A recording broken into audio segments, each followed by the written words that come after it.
Welcome to the Writer Reads Chronicles of a Dark God, Book 2, Dark Gods Rise, Chapter 5, A Gathering of Gods. Brianda watched from the edge of the crowd, having crept past the priest when the others had been stopped at the door and told to wait in the antechamber.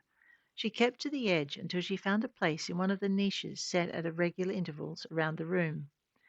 Incense burned in a brazier set on the shelf above her, and the column on the inner edge of the walkway around the central seating area helped shelter her from view, as did the potted plant she'd drawn to the front of the niche so she could crouch behind it.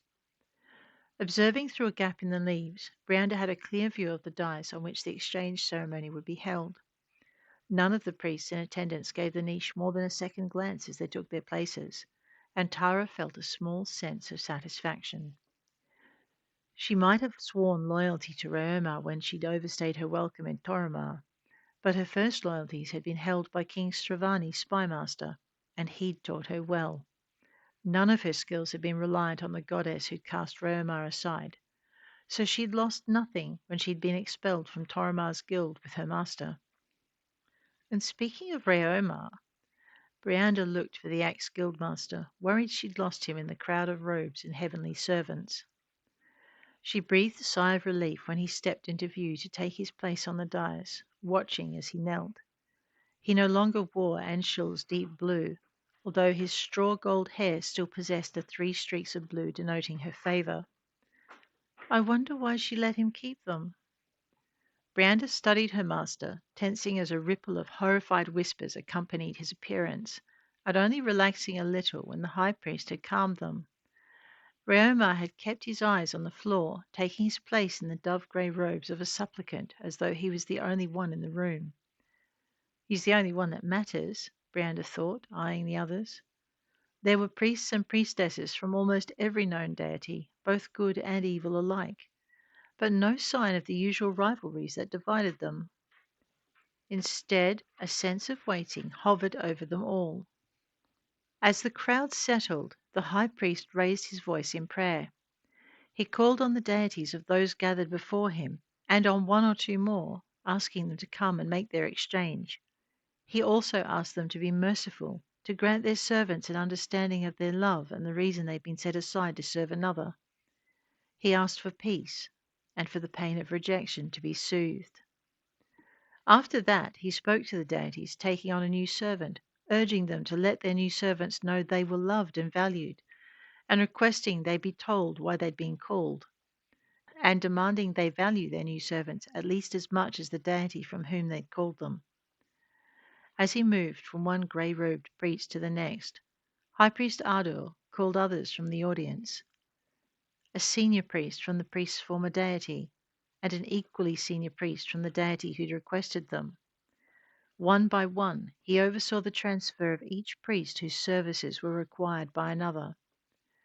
There were tears, some of regret and some of relief, but many of joy, as men and women who'd felt the same empty space where their deity should stand, filled by another who needed them. Brianda waited, watching as the number of priests on the stage dwindled, leaving Raoma to kneel alone. High Priest Ardor moved to the center of the dais, looking out over the gathered priests as though searching for someone. But Anshul's priest stood 3 paces back, and he was Staravan's representative. After he'd waited in a long moment of silence, the high priest turned to Anshul's representative. Is she? He began, only to be cut off by a sudden commotion at the temple entrance. The door slammed open, and a man and woman arrived, breathing hard as they skidded to a halt to scan the room. One of Staravan's priestesses followed, gesturing urgently to the front of the room before closing the door behind them. Her face looked pinched and anxious, but she quickly caught up with them, hurriedly escorting them to where the high priest was waiting. Brianda studied the newcomers, noting the woman's blue skin and recognizing she wore the robes of Lurani, god of fisherfolk, coastlines, and coastal waters. The man with her was some kind of warrior, his skin shining a coppery bronze in the lamplight, while his loose-fitting silk shirt denoted his nobility. She watched as his eyes scanned the gathering of priests, and a thrill of unease swept over her. Here was someone on a war footing, or hunted. Or not comfortable in crowds, she amended. in spite of being used to command. When the man's gaze fell on Rheoma, his hand dropped to his sword hilt, and Brianda tensed. Not one move, mister, she thought, or you'll be feeling my blade, priest and sanctified ceremony regardless. She almost relaxed when Staravan's priest stopped the man at the edge of the dais, while the priestess drew his charge forward and away from Rheoma, bidding her kneel and wait. As she settled, two more priests left the gathering to join her. One was that of Zurinog, the god of worlds, and the other wore robes of a deep blue-green. It took Brianda a moment to recognize who they belonged to, given she'd been raised so far from the sea. But eventually the name came. Skarsht, the all-encompassing god of oceans, seas, coastlines, and Lorani's superior. High Priest Ardor glanced at Anshul's representative, only to receive a sharp shake of his head. Brianda's spirit sank out of sympathy for her master. Not here yet. Anger bubbled briefly in her mind. But why would she leave him like this? With a sigh of regret, the high priest turned to the newly arrived priestess. As he did, a presence built around him, its power growing as though more than one deity lent themselves to its creation.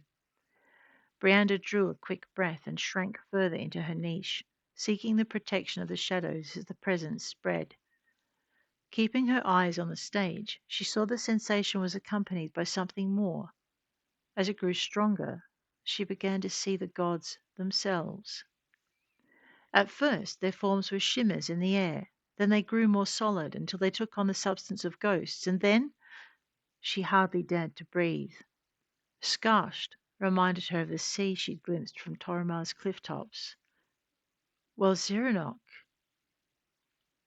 struck her as strange. He held nothing in his hands, yet when she glimpsed his palms, they seemed to hold all things between them. His legs and feet seemed at once to be there and not, as if he was walking the distance between her world and another. Branda shivered, curling into the shadow and leaning against the cold, hard comfort of the rock. Staravan's presence was less frightening, except for the impression he knew everything that was going on, including the fact she was hiding in his temple, when no one but the priests and the woman's companion had been allowed admittance.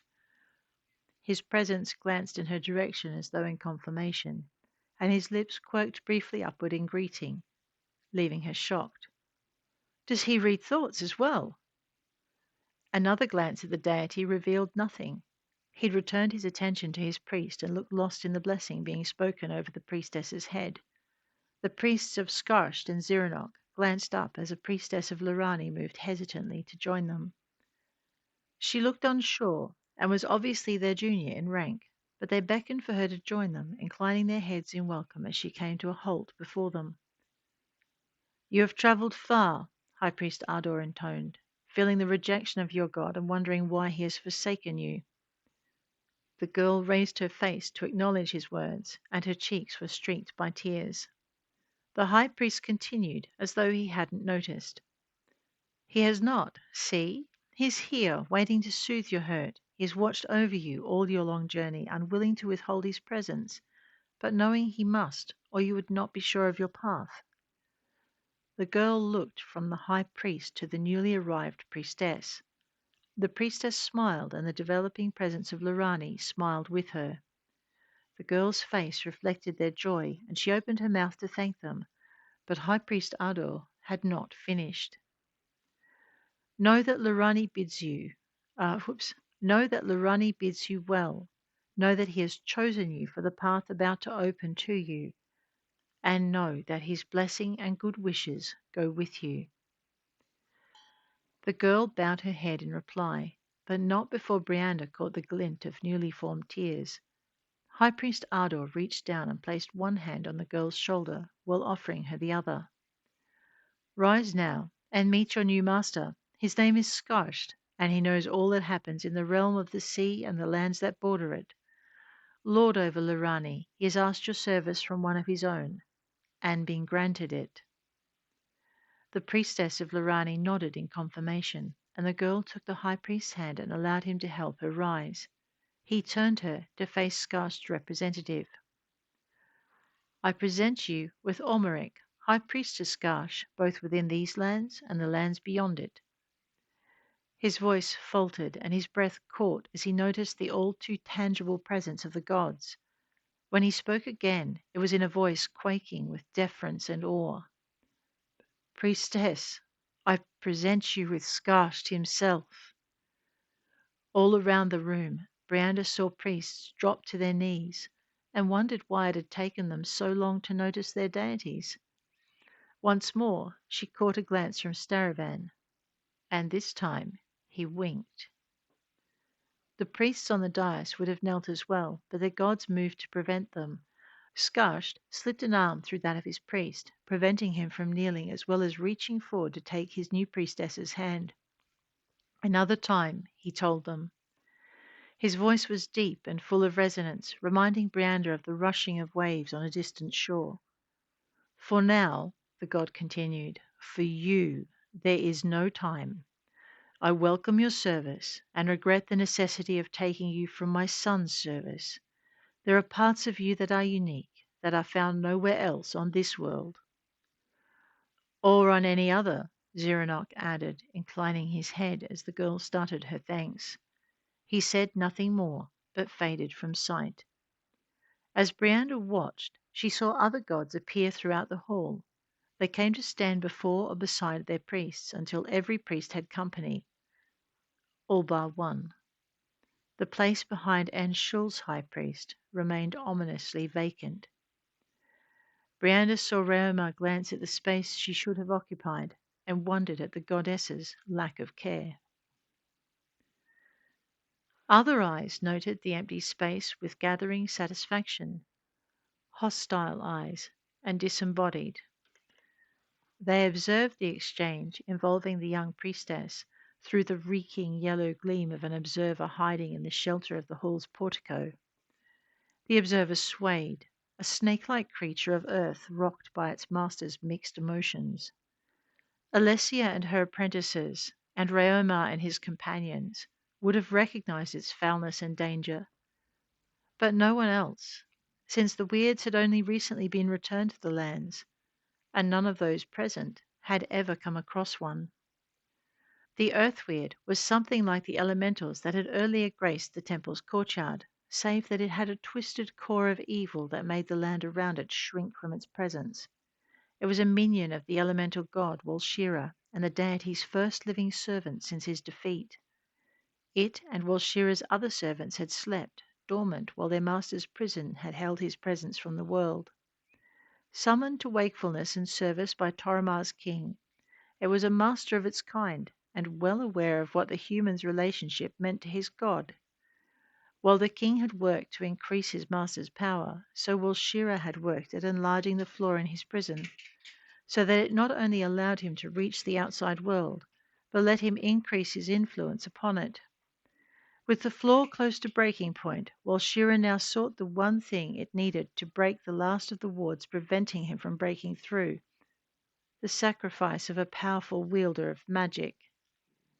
And they had found one in the wizardess, Alessia Misselwood.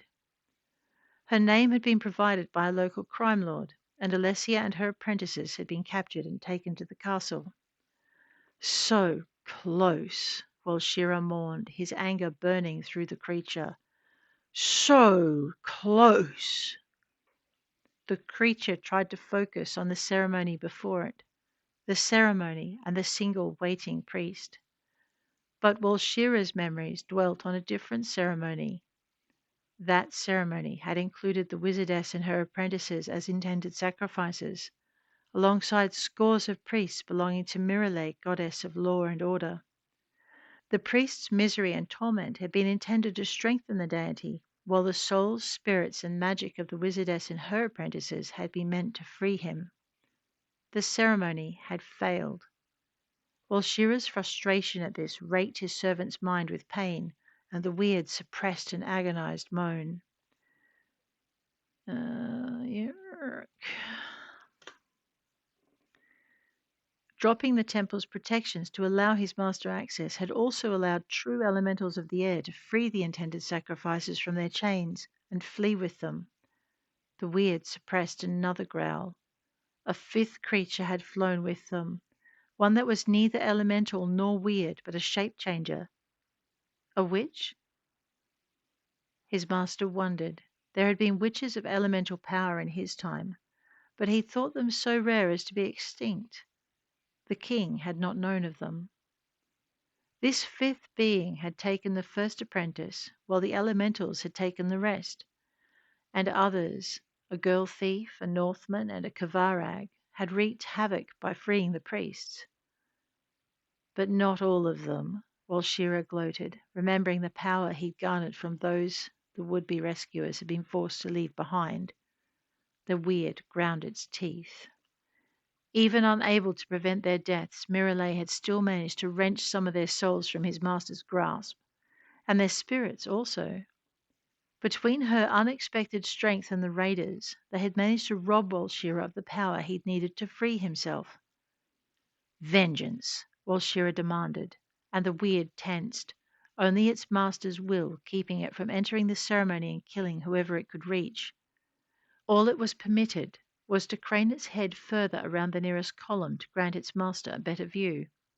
From there they could see the gathered gods, all of whom showed a rising disquiet at Enshul's non-appearance, while Shira wondered at it also. The goddess was not his ally, but the longer she delayed her arrival, the closer he came to recapturing the wizardess and her apprentices. The weird hoped she would delay a little longer, since every heartbeat meant his master was closer to getting back what he had lost. It watched as the priests prepared to wait even longer, only to be interrupted by their deities and told the ceremony must continue regardless, that time was short. The weird curled its lip in scorn.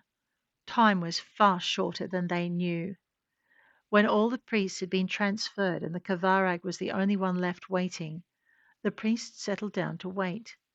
Watching them, the weird saw both anxious and impatient glances directed toward the priest. Still the goddess failed to appear, and after a full turn of the hourglass, Walshira sent the weird into hiding and left. He needed to speak to the king. In the distant city of Toromar, Walshira found his priest waiting beside the pool in his private garden. He spiraled into the pool's twisted whirl, smoothing its breeze-rippled surface until it resembled glass. Sensing his presence, the king opened his eyes, his moment of private contemplation replaced by alertness. He waits, Walshira stated, showing him the scene in the temple. Raumar's blue-streaked hair gleamed in the temple lamplight, and the old god was careful not to show the waiting gods. You must order your men to stop the ceremony. But my men are miles from me, and the last report indicated they would reach the town just as the sun sets. I will help you reach them, the old god replied. Are you ready? Tell me when, my lord. What would you have done? I've reached your commander, Walshira told him, shifting the image he was sharing with the king from Enshul's rejected priest to the king's commander. Tell him dissidents are hiding in the temple. Tell him the priests have risen against you and their lives are forfeit, that the temple must be cleansed by fire and all within it executed before they can spread any further lies. As you command, so shall it be, the king intoned, fixing his eyes on the dark-haired man marching at the head of a squad of 40 men. His eyes roved over the countryside, watchful by habit, even when such alertness wasn't essential. The king opened his mouth to convey the old one's orders, then stopped. What about the town? He asked, knowing there would be some who tried to save their priests. Any who come to the priest's aid are to be taken as well. There will be no uprising in Toromar. And the other temples? The king required. Leave them for now, Walshira instructed. He might be able to take on the deities gathered in Staravan's temple, but if he forced more of the current pantheon to take notice, he'd end up losing the ground he'd gained. They watched as the commander glanced at the sky and called a halt. Speak now, Walshira instructed. Commander Estelle, the king said, seeking the man's face in the picture. The man startled in surprise, glancing hurriedly around. When he spoke, he kept his voice low and moved a short distance from his men. Your Majesty? He asked, scanning his surroundings. Stop looking for me, the king commanded. I am observing you from the palace. The power I serve has bridged the distance between us. The king watched the commander's throat work and waited. It took a heartbeat for the man to swallow his uncertainty. Then the commander cleared his throat. Your Majesty, he acknowledged, his voice tight as he bowed his head. How may I serve? Observing the man, Walshira saw the dislike he hid from his king, and decided the commander would be perfect for his next array of gifts. There would be none to oppose him, none so aware of their compromised king that they sought to defeat him. He listened to the king relay his orders for the priests of Wildergen, and relished the thought of the terror that would rise from this battle-hardened veteran as he was transformed.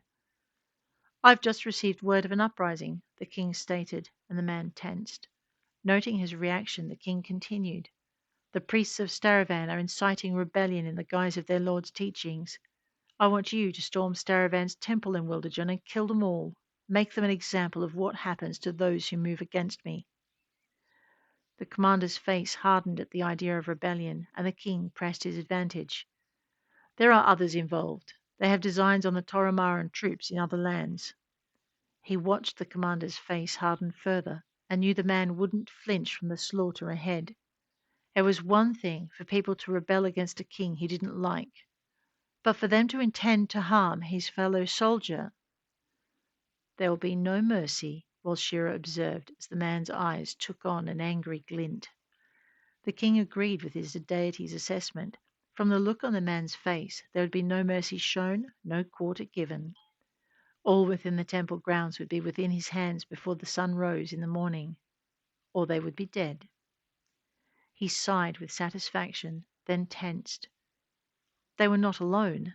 Someone or something else watched. That is all, Commander, he said, and waited until the commander's image had faded from before him. We're not alone, Master, he said. Someone watches. Walshira hissed with anger, extending his awareness to sense they were observed, but unable to sense by whom, or where they were located. He ascertained a direction and reached for their hidden observer, only to discover a swirling emptiness where their observer had been. He angrily sniffed the empty space and detected a distinctive scent. Walshira laughed. Sweet, sweet and shrill, he chuckled. What makes you think you can watch me and remain untouched? Don't you realize the rewards I have set aside for you? Don't you realize how I crave the sweetness of your flesh after I have taken all those who are yours and you have no one left? He gave a happy sigh. That is when I will come for you. That is when I will take your spirit and everything left within your power to give. And that is when I will make you my body slave and give you such service that you will beg me for release. And release of every kind you will have. His laughter swelled as he summoned darkness to reflect her form, and taunted her with the slow movement of his hands across it before tearing it apart and banishing it. He turned his back on the place she'd been standing, and was still smiling as he refocused on his king. She is of no importance, he said, but her presence has made me hungry. This night begs my interference, and I need all the sustenance you can summon. Bring the magelet you retrieved, and send soldiers to raise and sack Staravan's remaining temple. All his priests will die tonight, since it is clear the treachery in Wildergen has spread to the capital. It has? The king asked, and Walshira chuckled. That is what your soldiers believe, he replied. Do not tarry. I have much to achieve before dawn, and cannot afford to run short of the power to achieve it.